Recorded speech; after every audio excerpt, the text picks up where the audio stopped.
किसका बिहार, ये सवाल महत्वपूर्ण हो जाता है और इसका जवाब हमें 8 तारीख को मिलेगा। लेकिन उसके पहले हर एक दल के दावे यही हैं कि वो बिहार जीत रहा है। बिहार में विधानसभा चुनाव का आज आखिरी दौर है। आज 57 सीटों के लिए वोट डाले जा रहे हैं। इसका जवाब हमें 8 तारीख को मिलेगा। लेकिन उसके पहले हर एक दल के दावे यही हैं कि वो बिहार जीत रहा है। बिहार में विधानसभा चुनाव का आज आखिरी दौर है। आज 57 सीटों के लिए वोट डाले जा रहे हैं। बिहार में किसकी सरकार बनेगी, इसका फैसला 8 नवंबर को होगा। लेकिन उसके पहले हर दल का दावा है कि जीत का सेहरा उसके ही सिर बंधेगा।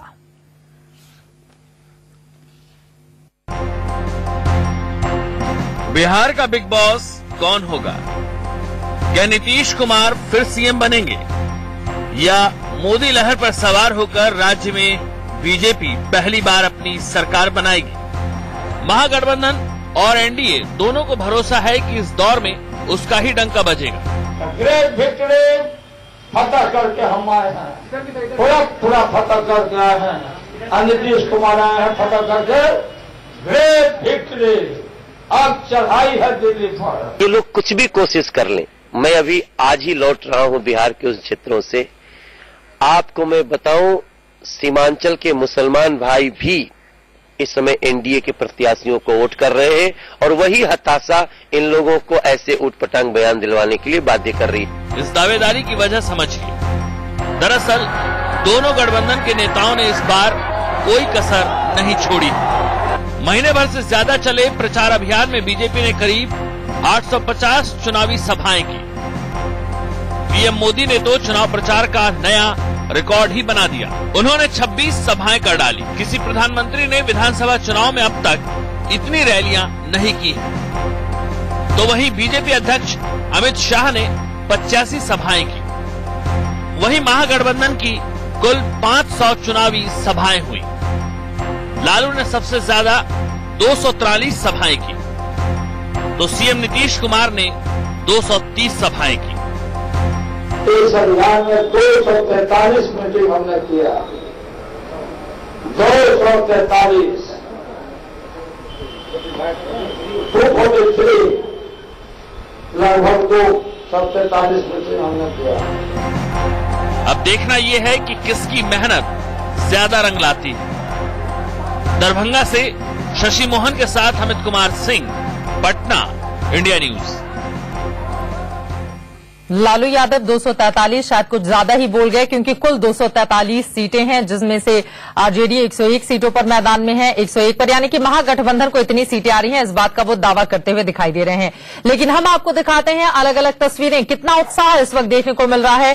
सुपौल, पूर्णिया, मधेपुरा, किशनगंज की ये तस्वीरें हैं, जहां पर मतदाता बेहद उत्साहित हैं। अपने विधायक का वो चुनाव कर रहे हैं और इसके साथ ही ये तय कर रहे हैं कि अब की बार बिहार में बनेगी किसकी सरकार। यहाँ बहुत ऐसा गंदा लड़का सिर्फ बुलाता है, इसमें सेफ्टी रहना चाहिए। हाँ। बड़े मुद्दे थे इस पूरे चुनाव के अंदर। महिलाओं की भी बात हो रही थी, विकास की भी बात हो रही थी। कौन सा मुद्दा चुन के आपने वोट किया है? महिला का जो मुद्दा, महिला प्रधान मुद्दा, जो उसी पे हमने वोट डाले हैं। महिलाओं की सुरक्षा देखी जाए तो बिहार के अंदर हमेशा से एक बड़ी समस्या रही है, तो उसमें अपने क्या मुद्दा सोच के आगे बढ़ेगी? महिला सुरक्षा, महिला पे जो सुरक्षा है उसी पे जैसे सरकार ने कदम बढ़ाया है, उसी पे हमने उसी हिसाब से वोट डाले इसी उत्साह के साथ। इस पूरे चुनाव में महिला की जो वोटिंग नंबर है वो लगातार बढ़ते जा रहे हैं। बाकी बची हुई महिलाओं को आज के दिन के लिए क्या कहना चाहेंगे? आज के दिन की सब मतलब आराम से वोट करें। हाँ, घरों से निकले, वोट करें, सभी वोट घरों से निकले, वोट करें। जाहिर तौर पर महिलाओं का जो रुझान है वोटिंग को लेकर, वो पहले काफी कम देखा जाता था, लेकिन इस बार के चुनाव में सबसे ज्यादा अगर महिलाएं घर से निकली हैं तो वो बिहार की ये महिलाएं हैं। और एक महिला बकायदा उनको बाहर निकालने की, जो अभी भी अपने घरों में है, अपील करती हुई दिखाई दे रही हैं। लेकिन यहां पर आपके पास आते हुए मैं सीधा सवाल आपसे ले लेती हूं। अनुज जी, हमने देखा है पिछले 4 चरणों की अगर हम बात करें तो पुरुषों के मुकाबले महिलाओं का जो रुझान रहा है वो ज्यादा रहा है वोटिंग को लेकर। ये अपने आप में कम से कम एक सशक्त बिहार की तस्वीर को दर्शाता है। जी हाँ, 2010 से बिहार में ये बदलाव आया है। आजादी के बाद के चुनाव देखें और मैं कहूंगा 1985 तक के चुनाव देखें तो पुरुषों की तुलना में 15 से 20% तक महिलाओं की वोटिंग कम होती थी। लेकिन 2010 में वो बढ़ा। और आज के चरण का मैं छोटे से आंकड़े से कहना चाहूंगा कि लोकसभा चुनाव में झंझारपुर सीट पर पुरुषों की तुलना में 13% महिला वोटिंग अधिक हुई थी, मधुबनी में 12%, सुपौल में 10%। यानी आप अंदाज लगाइए कि पुरुषों की तुलना में कितना भारी मतदान इस क्षेत्र की आज के चरण वाली में महिलाएं कर रही हैं। और ये वास्तव में हमारे देश के लोकतंत्र के लिए एक बहुत अच्छी बात है कि समाज का वह वर्ग, परिवार का वह वर्ग जो चार दीवारी के भीतर ही रखा जाता था, रहने के लिए मजबूर किया जाता था, उसमें इतनी आजादी आई है, इतना खुलापन आया है कि वो अब घर से बाहर निकल करके अपने नेताओं का, अपनी सरकार का निर्धारण करने की कोशिश कर रही है। और विधानसभा में कुल जितने भी विधायक हैं महिला, उनमें सबसे ज्यादा तादाद आज के चरण को लेकर ही है। जितना दिलचस्प बात यह है कि तमाम पश्चिमी देशों से पहले भारत में महिला प्रधानमंत्री हुई इंदिरा गांधी, उसके बावजूद महिलाएं वोट डालने से पहले महिलाओं को मताधिकार मिला बराबर जो है। हाँ, पहले साथ के साथ मिला। इसके बावजूद महिलाएं वोट डालने में पीछे रही, जैसा कि अनुज जी कह रहे थे कि 1985 तक, बिल्कुल सही बात है। लेकिन ये जरूर है कि पिछले, मैं तो कहूंगा 2000 के बाद जी जो एक तरह से जागरूकता आई है पूरे देश में, उसमें निश्चित रूप से महिलाओं की भागीदारी वोट डालने से लेकर के हर क्षेत्र में बढ़ रही है। लेकिन एक चीज में अभी भी चुनाव से संबंधित कहें तो पीछे है महिलाएं, रजिस्ट्रेशन कम है। महिलाओं की जितनी संख्या है उसकी तुलना, पुरुषों की तुलना में वोटर के रूप में उनका रजिस्ट्रेशन कम है। अगर रजिस्ट्रेशन की ये संख्या बढ़े तो ये मतदान का प्रतिशत और बढ़ सकता है। तो 85 तक जो अनुज जी कह रहे हैं कि मतदान का प्रतिशत कम था, उसमें एक बड़ा कारण ये भी था कि रजिस्ट्रेशन कम था, वो भी अभी तक जो है पुरुषों के बराबर नहीं पहुंच पाया है। तो अगर रजिस्ट्रेशन बढ़ेगा और उसके बावजूद राजनीतिक दल जो है महिलाओं को टिकट देने में कोताही बरतते हैं। बिल्कुल, लेकिन अच्छी चीज ये है कि आज जिन जिन जगहों पर वोटिंग चल रही है इस वक्त, यहाँ का प्रतिनिधित्व विधानसभा में ज्यादा है। यानी कि 2010 में जितनी महिलाएं चुनी गई थी सबसे ज्यादा इसी इलाके से। लेकिन एक बार फिर से मैं आ जाती हूं, दरअसल लोग विकास की बात कर रहे हैं, शिक्षा, रोजगार, ये तमाम समस्याओं का बार बार वो जिक्र कर रहे हैं।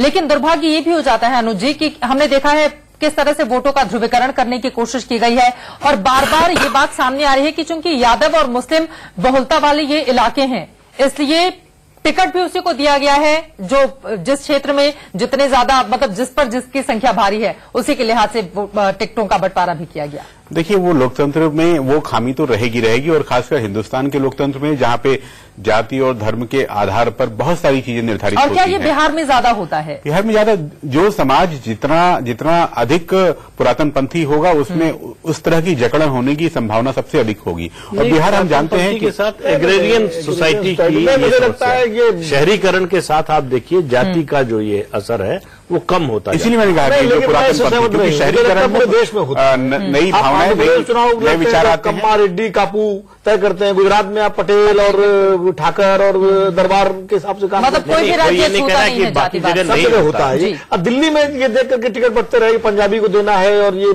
पूर्वांचल का है, ये ब्राह्मण देना है, जो सबसे बड़ा हमारा देश है। बंबई में देख लीजिए। तो ये मतलब ये जो अनुज कह रहे हैं कि लोकतंत्र में जिस तरह से विविधता है भारत में, जहां पर इतने तमाम जातियां, वर्ग, भाषा, हर समुदाय संप्रदाय के लोग हैं, तो इसमें ये तो रहेगा। इसको आप ये नहीं कह सकते कि आप देखिए ना, ये रहेगा। लेकिन चलिए हम कम से कम उम्मीद कर लेते हैं कि जैसे जागरूकता बढ़ेगी वैसे ये चीजें कम होंगी। लौटती हूं सर मैं आपके पास। अमित, हमारे सहयोगी ने एक बुजुर्ग महिला से बातचीत की है जो वोट करने के लिए आई हैं। वो चल फिर नहीं सकती, लेकिन देखिए कितना ज्यादा उनके अंदर उत्साह था, जोश और जज्बा था कि वो वोटिंग करने के लिए अपने घर से बाहर निकली। उनसे बातचीत की अमित ने, सुनिए।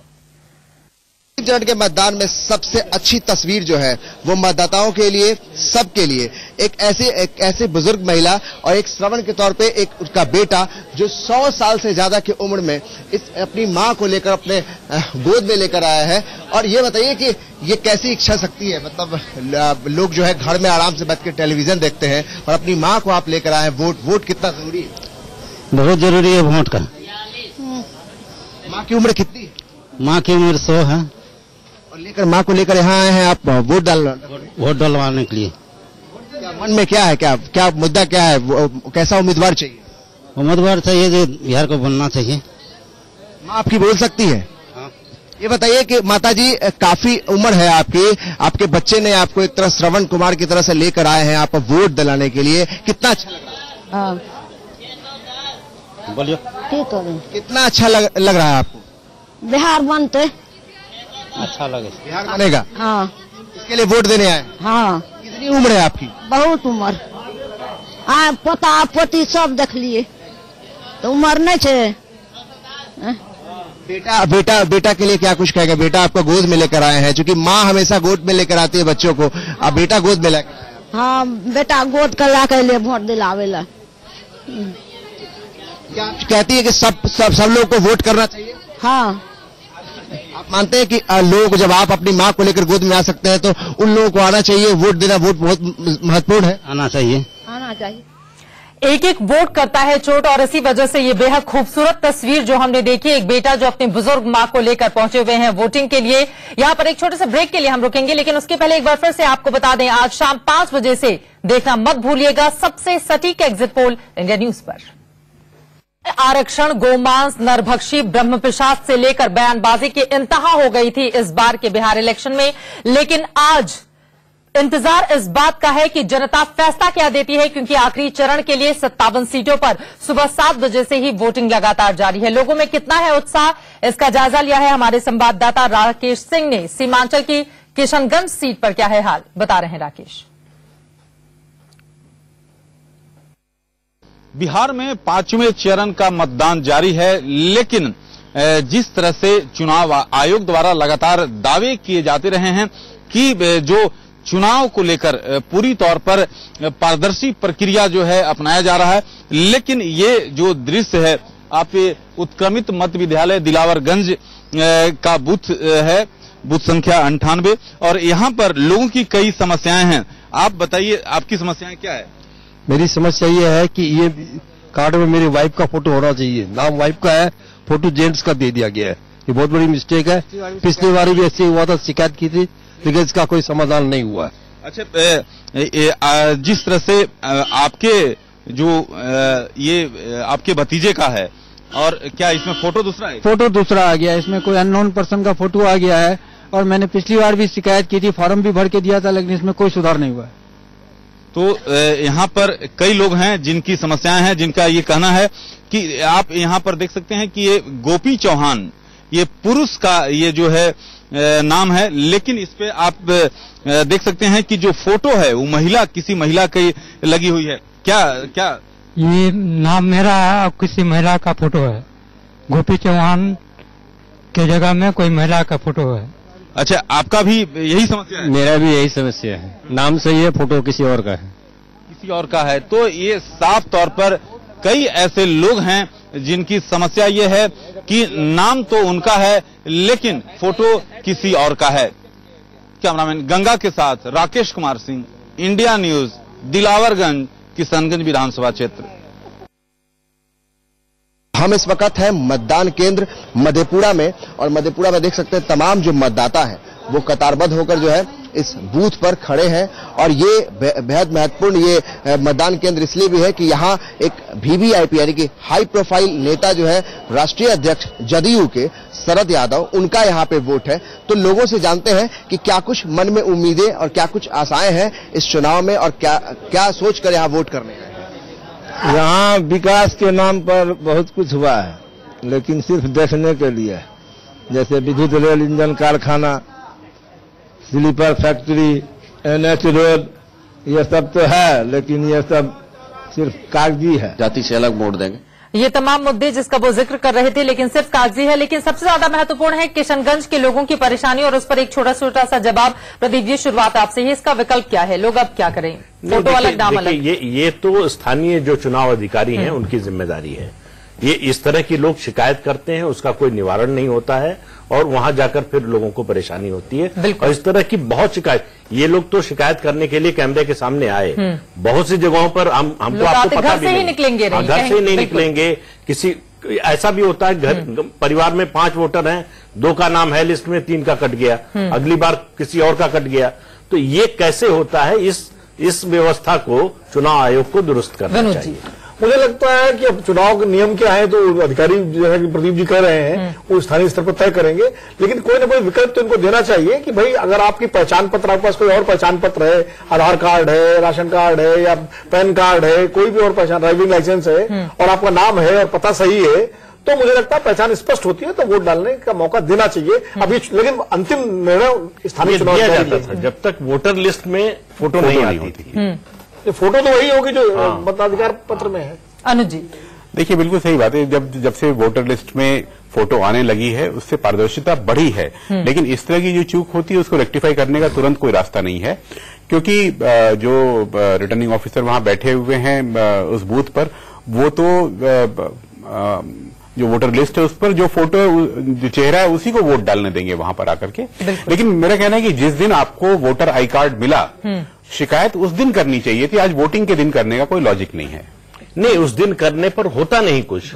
इन लोगों ने शिकायत की है, वो जिक्र कर रहे हैं कि हमने शिकायत की है, लेकिन सुनवाई नहीं हुई है उस चीज की और लोगों को इसका खामियाजा भुगतना पड़ रहा है। अगर मान लीजिए वहां तक लोग पहुंचे और उनको वापस जाना पड़े, अगर वो अपने मताधिकार का प्रयोग नहीं कर पाएंगे तो ये तो बहुत दुर्भाग्यपूर्ण हो जाता है। बिल्कुल दुर्भाग्यपूर्ण है, इसमें कोई दो राय नहीं है, लेकिन आज वो रेक्टिफिकेशन नहीं हो पाएगा, मेरा ये कहना है। वो रेक्टिफिकेशन कोई रास्ता निकाला जा सकता है, वो निर्भर करेगा स्थानीय, क्योंकि अगर पहचान स्पष्ट हो रही है, हो सकता है कि पहचान स्पष्ट हो रही है, पहचान पत्र मांगे। ये तो त्रुटिपूर्ण है कि अगर पुरुष के नाम में जगह महिला का फोटो लगा हुआ है तो त्रुटि तो साबित हो गई ना, और उसमें उस पुरुष की पहचान स्पष्ट हो रही है, उसके पास पहचान पत्र है, उसके पास अगर पता उसका सही है, नाम सही है और पोलिंग एजेंट भी और उस बात को तस्दीक कर रहा है कि हाँ ये वही व्यक्ति है, तो इसमें क्या दिक्कत आ सकती है? हाँ, यदि सभी दलों के पोलिंग एजेंट तैयार हो जाए कि इनको वोट डालनी है तभी संभव हो पाएगा वो। हाँ, तो रास्ता निकल सकता है। तो बीच का कोई रास्ता, क्योंकि यहाँ पर तो चुनाव आयोग की गलती है ना, जिन लोग जो अधिकारी या फिर कर्मचारी बैठे होंगे उन लोगों की ओर से चीजों को ध्यान नहीं दिया गया, इस वजह से लोगों को दिक्कतें हो रही हैं। और उम्मीद हम यही करते हैं कि कम से कम लोगों को उनके मताधिकार का प्रयोग जरूर करने दिया जाए, क्योंकि पिछले 5 सालों में इस तरह का मौका आता है जब लोग अपनी सरकार खुद से चुनते हैं। इसी के साथ एक छोटे से ब्रेक के लिए हम रुकेंगे, लेकिन जाते जाते एक बार फिर से आपको बता दें बिहार में किसकी बनेगी सरकार। सबसे सटीक एग्जिट पोल आज शाम 5 बजे से इंडिया न्यूज पर देखना मत भूलिएगा।